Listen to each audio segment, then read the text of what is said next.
찬양 시작하겠습니다.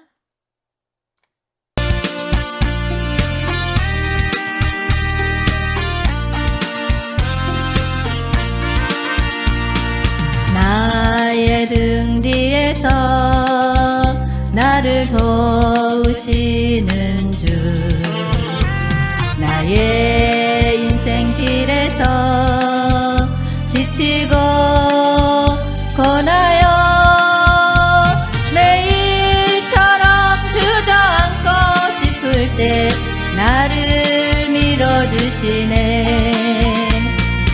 일어나 걸어라, 내가 새 힘을 주리니.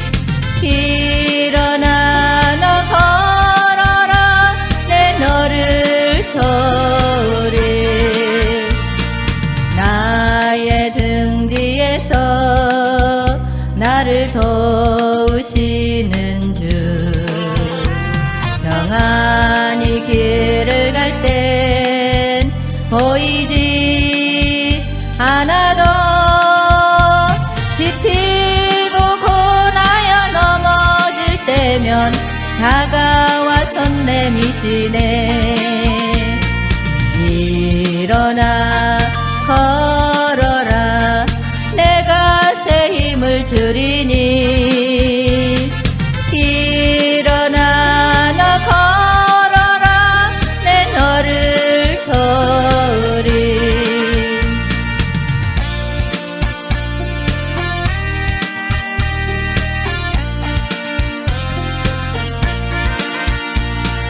나의 등 뒤에서 나를 도우시는 주, 때때로 뒤돌아보면 여전히 계신 주, 잔잔한 미소로 바라보시며 나를 재촉하시네. 일어나 걸어라, 내가 새 힘을 주리니. 일어나 너 걸어라, 내 너를 도우리. 내 너를 도우리.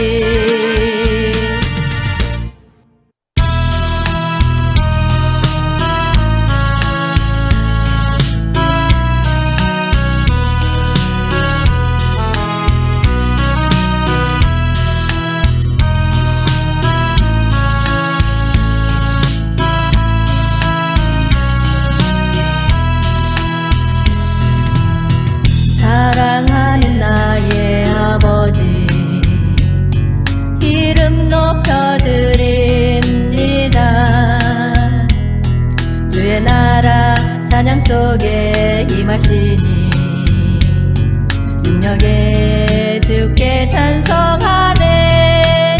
전능하신 하나님 찬양, 언제나 동일하신 주, 전능하신 하나님 찬양, 영원히 다스리네. 나 주의 이름 높이리, 나 주의 이름 높이리.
높여드립니다. 주의 나라 찬양 속에 임하시니 능력에 주께 찬송하네. 전능하신 하나님 찬양, 언제나 통일하신 주 전능하신 하나님 찬양, 영원히 다스리네. 나 주의 이름 높이리, 나 주의 이름 높이리. 하늘 높이 열린 깃발처럼 주의 이름 높이리. 전능하신 하나님 찬양, 언제나 통일하신 주 전능하신 하나님 찬양, 영원히 다스리네.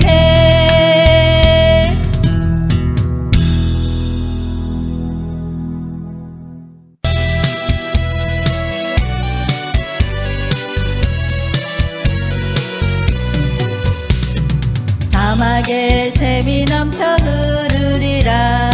사막에 꽃이 피어 향내 내리라. 주님이 다스릴 그 나라가 되면은 사막이 꽃동산 되리. 사자들이 어린 양과 뜨널고 어린이도 같이 뒹구는 참 사랑과 기쁨의 그 나라가 이제 속히 오리라.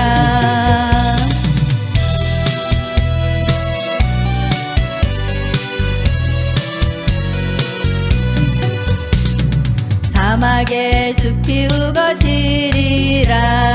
사막에 예쁜 새들 노래하리라. 주님이 다스릴 그 나라가 되면은 사막이 꽃동산 되리.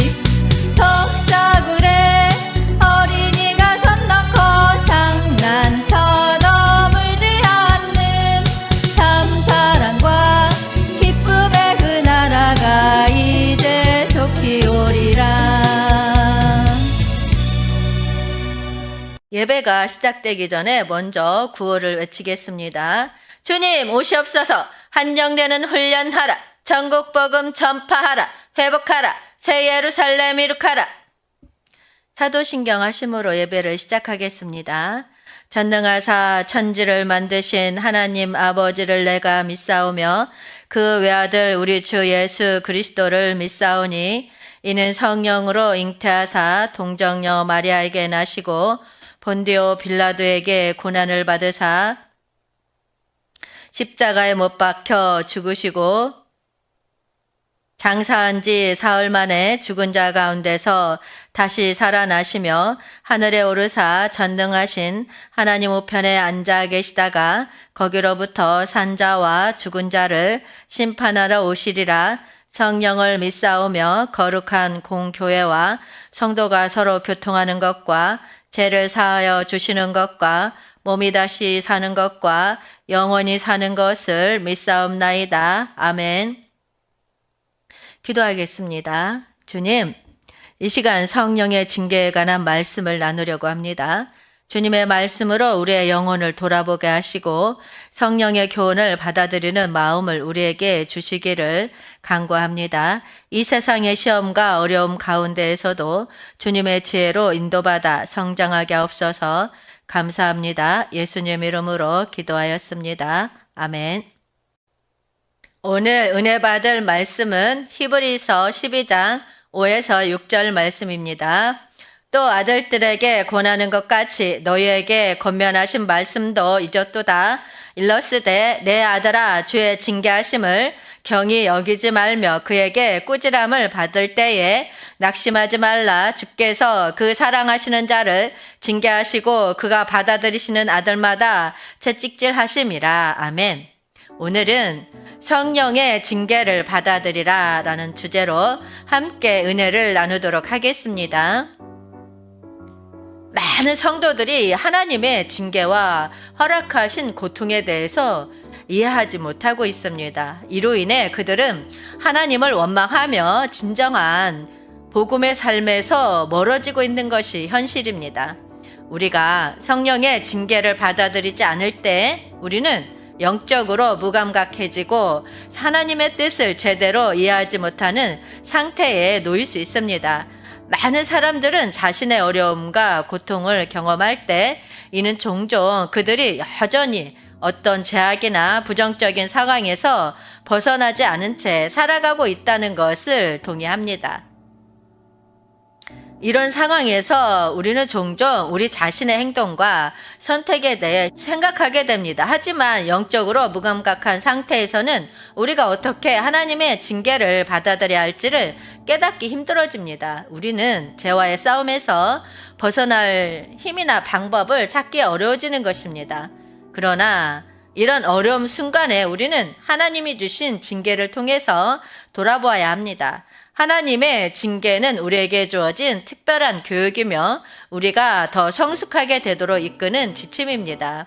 우리가 징계를 받아들이고 변화를 허용한다면 하나님은 우리를 더 큰 영적 성장과 평화로 이끌어 주실 것입니다. 하나님은 우리가 성령의 징계를 받아들일 때 우리를 그분의 아들 예수 그리스도의 형상에 담게 하시려고 하십니다. 그러나 우리가 순종하지 않을 때 하나님은 우리에게 더 큰 징계를 내리십니다.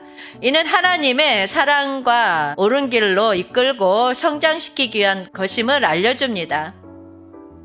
이 본문 말씀은 우리에게 하나님의 사랑 속에서 이루어지는 훈계와 권면의 중요성에 대해서 생각하게 합니다. 첫 번째로 성경은 우리를 아들로 부르며 공동체로서 함께 행복하게 살아가라고 권면합니다. 여러분은 하나님의 자녀로 함께 공동체의 일원으로서 그 사랑과 훈계 속에서 성장할 수 있는 기회를 갖추고 있습니다. 두 번째로 히브리서 12장은 잠언 3장 11절의 말씀을 인용하면서 우리에게 하나님의 훈계는 사랑의 표현이라는 진리를 강조합니다. 고통과 어려움 속에서도 하나님은 우리를 사랑하시며 훈계하시는데 이는 우리가 올바른 길을 걷도록 이끄시기 위한 것입니다. 그러면 하나님의 징계에 대한 의미를 잠언 3장 11에서 12절 말씀에서 찾아보겠습니다. 내 아들아 여호와의 징계를 정히 여기지 말라. 그 꾸지람을 싫어하지 말라. 대저 여호와께서 그 사랑하시는 자를 징계하시기를 마치 아비가 그 기뻐하는 아들을 징계함같이 하시느니라. 아멘. 이 말씀은 우리에게 하나님의 가르침이 어떤 성격을 지니며 어떤 목적을 가지고 있는지를 알려주고 있습니다. 부모가 자녀를 가르치듯이 하나님이 우리를 가르치신다는 비유가 등장합니다. 하나님의 가르침은 징계와 꾸지람으로 나타납니다. 이 두 용어는 평행을 이루며 우리에게 주어진 가르침의 본질을 나타냅니다. 이것은 사랑과 성장을 위한 특별한 궁극적인 과정임을 의미합니다. 하나님의 징계는 우리를 형성하고 성격을 발전시키는 교육적인 과정으로 이해되어야 합니다. 이는 어려움과 시련을 통해 이루어지며 하나님의 사랑 속에서 우리를 더 성숙하게 만드는 것입니다. 성령의 징계는 우리가 어려움에 부딪힐 때에도 하나님의 사랑이 우리와 함께 있는 것을 상기시켜 줍니다. 성경에 나오는 이스라엘의 예와 같이 하나님은 우리가 성장하고 더 깊이 그의 사랑을 이해하도록 우리에게 시련을 주십니다. 하나님의 징계는 우리가 혹독한 연단을 받지만 이는 그의 교육적인 목적을 위한 것입니다. 우리는 때로는 징계를 가볍게 여기지 않고 그리고 싫어하지 않는 것이 중요합니다. 이는 하나님의 뜻에 순종하고 그의 사랑 속에서 성장하는 지혜의 길이 됩니다. 하나님의 징계는 사랑에 기반하고 있습니다. 우리는 이 징계를 받아들이며 성장하고자 할 때 하나님은 아버지처럼 우리를 돌보시고 훈련시키십니다. 이는 우리에게 주어진 특별한 교육이며 더 나은 인격과 성격을 형성하게 됩니다. 그러므로 오늘 우리는 하나님의 징계를 경히 여겨 그것이 우리에게 주어진 특별한 교육이며 우리를 더 큰 영적 성숙으로 인도하는 지침임을 이해해야 합니다. 성령의 징계를 받아들이고 변화의 여정에 참여함으로써 우리는 하나님의 사랑 속에서 더 풍성한 삶을 살아갈 것입니다. 세 번째로는 우리는 성경의 말씀을 통해서 하나님의 생동적인 음성을 듣고 있다고 생각할 필요가 있습니다. 성경은 생명의 말씀으로 우리에게 다가와 우리를 꾸준히 가르치며 우리가 실수할 때 채찍질하지만 그로부터 교훈과 지혜를 얻을 수 있음을 알려줍니다. 그러면 시편 51장 17절 말씀을 통해서 하나님의 징계의 목적이 무엇인지 알아보겠습니다. 하나님께서 구하시는 제사는 상한 심령이라 하나님이여 상하고 통회하는 마음을 주께서 멸시하지 아니하시리이다. 아멘. 이 말씀에서 다루고 있는 상하고 통회하는 마음은 우리의 내적 상태를 나타내고 있습니다. 하나님은 완전한 순종을 통해서 우리의 마음과 심령을 깨끗하게 하고자 합니다. 우리의 허물과 죄에서 우리는 부서진 마음으로 하나님 앞에 나아가야 합니다. 하나님의 징계는 우리의 삶에 영원한 변화를 가져옵니다. 그것은 우리를 교육하고 부서진 마음을 치유하며 옳은 길로 인도하는 하나님의 사랑의 표현입니다. 징계를 받는 것은 우리가 하나님의 아들, 딸로서 성장하고 완전해지는 과정입니다. 이 말씀은 우리가 하나님의 뜻을 배우는 과정에서 내면의 변화가 이루어져야 한다는 것을 알려줍니다. 상한 마음과 통회하는 심령을 하나님께 드림으로써 우리는 하나님의 교육과 지도를 받아서 그분의 뜻을 더욱 깊이 이해하게 됩니다. 하나님의 징계는 우리를 더 부서진 상태에서 구원받아 새로운 존재로 태어나게 합니다. 여러분, 우리는 하나님의 훈계와 권면을 경히 여기고 낙심하지 않아야 합니다. 오히려 우리는 그것을 통해서 성장하고 강한 믿음으로 예수 그리스도를 따라갈 수 있습니다. 이는 우리가 하나님과 더 가까워지며 그분의 사랑을 깊이 이해하고 받아들일 수 있는 기회입니다. 그렇다면 우리는 두 가지의 징계 형태에 대해서 히브리서 12장 10절 말씀에서 알아보겠습니다. 그들은 잠시 자기의 뜻대로 우리를 징계하였거니와 오직 하나님은 우리의 유익을 위하여 그의 거룩하심에 참여하게 하시느니라. 아멘. 성경에서 그들은 육신의 부모를 가리킵니다. 우리의 부모들은 우리를 자신들의 뜻대로 훈련하지만 이 훈련은 제한된 시간과 통찰력을 가지고 이루어집니다. 부모님은 우리의 성장과 교육을 위해 최선을 다하지만 그들 또한 인간적인 한계를 가지고 있습니다.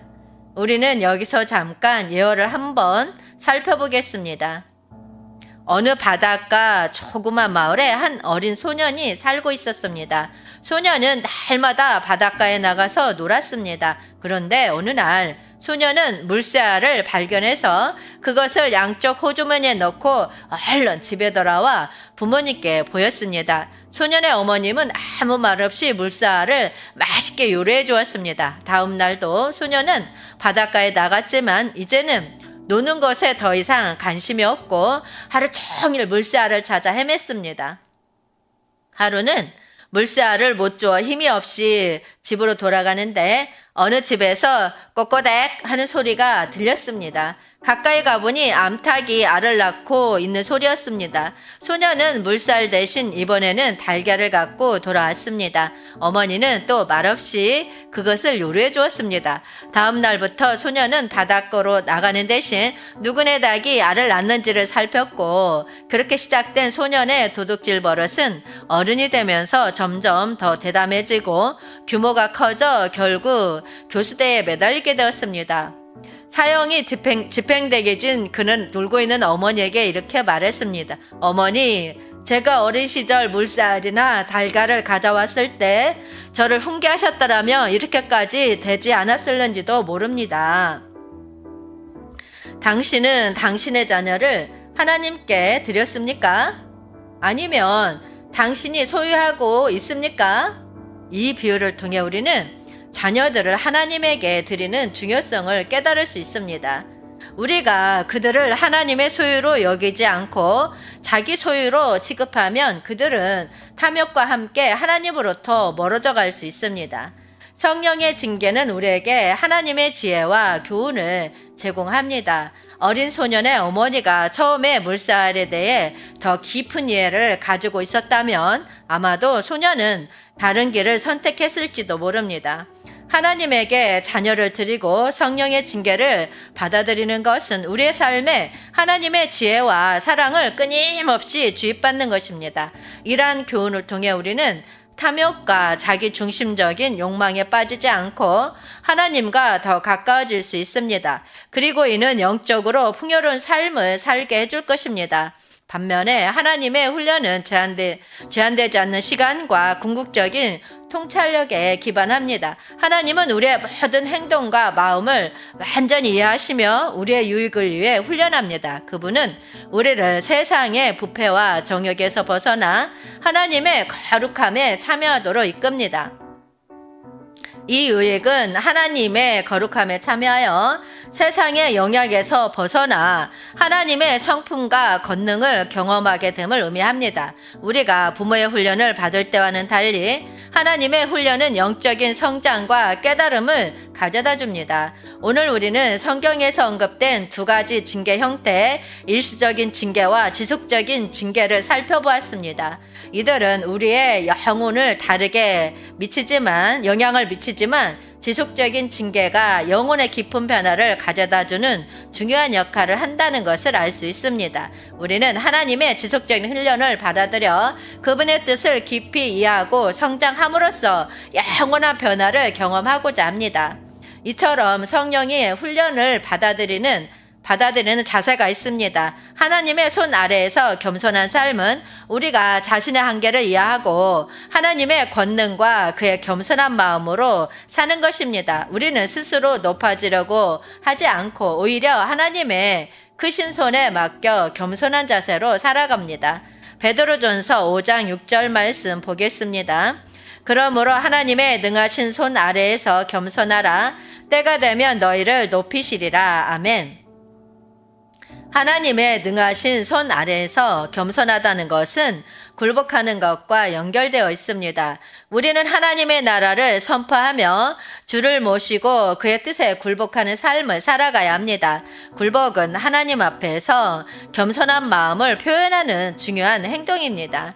겸손한 마음으로 하나님의 손에 굴복할 때 우리는 때가 되면 하나님의 능력과 은혜에 의해서 높여지게 됩니다. 우리의 승리와 높아짐은 오직 하나님의 정한 때에 이루어집니다. 기다림과 신뢰가 겸손한 삶의 중요한 부분입니다. 또 한편으로 하나님의 징계는 우리에게 주어진 소중한 선물로 그것을 올바른 순서로 받아들이면 우리의 영혼이 깊이 훈련되고 성장할 수 있습니다. 하나님의 징계를 받아들이기 위해서는 먼저 스스로의 허물을 인정해야 합니다. 우리는 완전하지 않으며 그런 부족함을 자각하는 것이 중요합니다. 인정은 겸손의 시작이며 하나님의 능력을 받아들이기 위한 필수적인 단계입니다. 하나님의 징계는 단순한 벌이 아니라 우리에게 은혜와 교훈을 주기 위한 것입니다. 이때 목적을 찾는 것이 중요합니다. 하나님은 우리를 성장시키고 우리를 더 나은 사람으로 만들기 위해 징계를 주십니다. 목적을 찾으면 징계가 우리를 어떻게 성숙시키고 가르치는지를 더 명확히 이해할 수 있습니다. 하나님 앞에서 우리의 허물을 자백하는 것은 겸손한 마음의 표현입니다. 자백은 우리가 하나님 앞에서 진심으로 나서는 것이며 진실된 회개의 시작입니다. 하나님은 자백하는 마음을 기뻐하시고 우리를 사랑과 용서로 이끌어 주십니다. 하나님의 징계를 받아들인다면 복종이 이어집니다. 복종은 우리가 하나님의 뜻에 순종하고 그의 지침에 따르는 것을 의미합니다. 우리가 복종할수록 하나님의 인도와 축복을 경험하게 됩니다. 마지막으로 하나님의 징계를 받아들인 우리는 경배의 삶을 살아가게 됩니다. 하나님에 대한 경배는 우리가 그분을 높이고 그의 앞에서 겸손한 마음으로 섬기는 것을 의미합니다. 징계를 통해 우리는 하나님의 신성함과 사랑에 대한 깊은 경애를 가질 수 있습니다. 이러한 5가지 순서를 통해 우리는 하나님의 징계를 받아들이고 올바른 방향으로 나아가며 그분과 깊이 연결된 삶을 살아갈 수 있을 것입니다. 이제 우리는 하나님의 훈계와 권면을 경험하며 우리의 믿음을 굳건히 세우고 함께 훈련하는 공동체로 성장해 나갈 것입니다.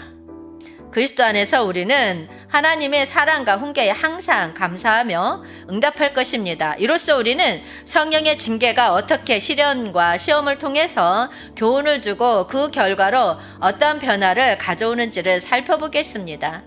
야고보서 1장 2에서 3절 말씀 보겠습니다. 내 형제들아 너희가 여러 가지 시험을 당하거든 온전히 기쁘게 여기라. 이는 너희 믿음의 시련이 인내를 만들어내는 줄 너희가 알미라. 아멘. 여러 가지 시험을 만나면 오히려 기쁨을 여기라고 말씀하고 계십니다. 여기서 시련과 시험이란 무엇일까요? 시련이란 어려움, 역경, 불행한 사건 등으로 인한 고통을 의미하며 시험은 우리의 믿음을 강하고 성장시키는 과정입니다. 하나님은 우리가 겪는 모든 실험과 시험을 통해서 우리에게 교훈을 주십니다. 성령의 징계는 때로는 어려울 수 있지만 이를 통해 우리는 하나님과 더 가까워지며 믿음의 깊이를 키웁니다. 성령의 징계를 받아들이고 확인하는 것은 중요합니다. 마태복음 5장 16절에서 이와 같이 너희 빛을 사람 앞에 비추어 하나님의 영광을 드러내라고 말씀하시는 것처럼 징계를 통해서 우리는 우리의 삶에 하나님의 영광을 반영하는 풍부한 경험과 변화를 얻을 수 있습니다. 성령의 징계를 통해서 우리는 하나님의 성장과 깨트림을 따르는 것은 어려운 여정이지만 우리에게 영적인 풍요와 깨달음을 안겨줄 것입니다. 마무리하겠습니다. 오늘 우리는 성령의 징계를 받아들이라 하는 주제로 말씀을 나누었습니다. 우리는 하나님의 뜻과 계획을 이해하고 성령의 징계를 받아들이는 것이 얼마나 중요한지 살펴보았습니다. 성령의 징계는 우리를 교육하고 성장시키는 하나님의 사랑의 표현입니다. 하나님은 우리가 올바른 길을 가도록 인도하시며 우리가 하나님과 깊은 관계를 맺도록 도우십니다. 성령의 징계를 받아들이면 우리의 삶은 변화하고 하나님의 영광을 더 잘 반영하게 됩니다. 이 변화는 어려울 수 있지만 그 결과는 풍요로운 영적 경험과 하나님과의 더 깊은 교제입니다. 성령의 징계를 받아들이는 것은 끝나지 않은 여정입니다. 우리는 하나님과의 거룩한 동행에서 끊임없이 성장하며 성령의 인도하심에 따라 나아가야 합니다. 성령의 징계를 받아들이면 우리는 하나님의 뜻을 이루는 가정에서 풍성한 삶을 살게 됩니다. 교회와 성령의 도움을 찾아가면 여러분 성령의 징계를 통해서 성장하고 깨트림을 경험하도록 합시다.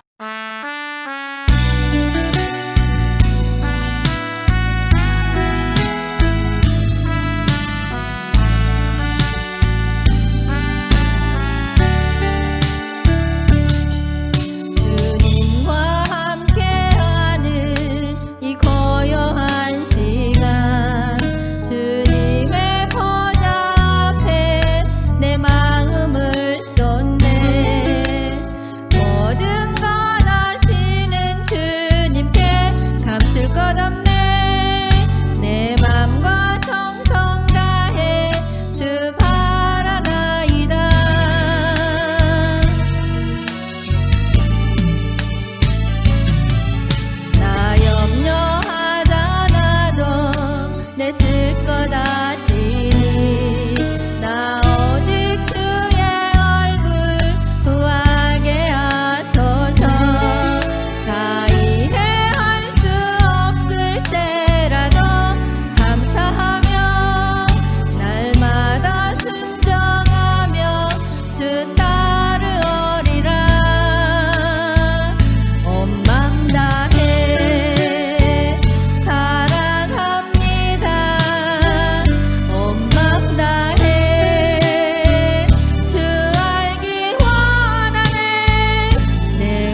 기도하겠습니다. 주님, 성령의 징계를 받아들이라는 주제를 통해서 주님의 교훈과 지혜를 배울 수 있었습니다.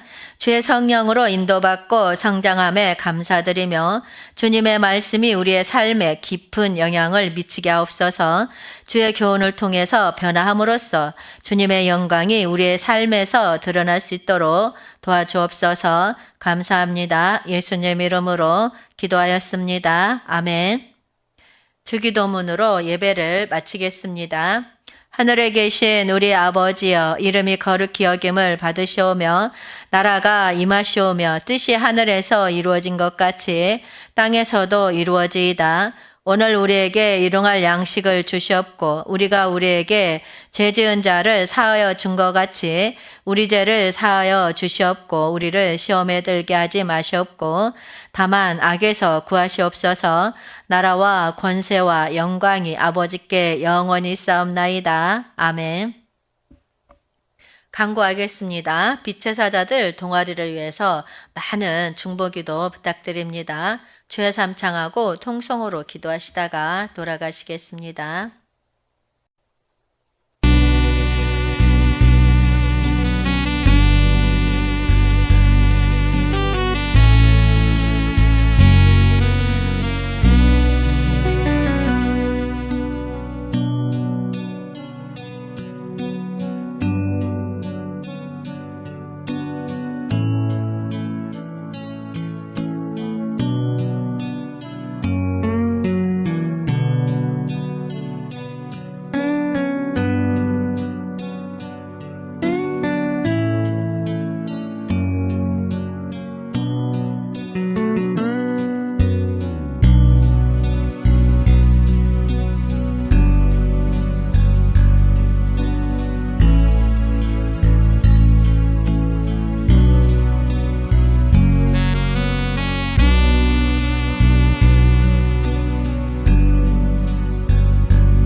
굴복합니다.